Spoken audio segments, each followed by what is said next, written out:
Sdílení, setkávání, podpůrné kruhy pro maminky s dětmi. To je akce, kterou vedu jednou za 14 dní dopoledne, vždy v úterý v Texasu na Zbraslavi. A co se na takových kruzích může dít? Je to čas pro nás, pro mámy, kde je prostor sdílet radosti i strasti, rodičovství. Můžeme vzít sebou naše děti, takže si nemusíme zajišťovat hlídání a můžeme se podpořit navzájem. Ty kruhy jsou však i vedené, aby naše rozhovory měly nějaký spád a abyste si odnesli pro vás to nejlepší. Kruhy jsou protkané koučovací podporou, ale jejich součástí může být i meditace, relaxace či pohybové aktivity vycházející z terapeutického tance.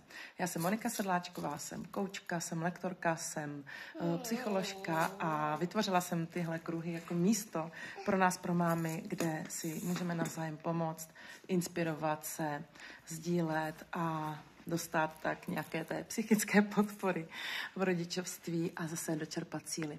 Takže pokud vás to láká, určitě si udělejte čas pro sebe a nejbližší termíny, které budou v říjnu, jsou 8.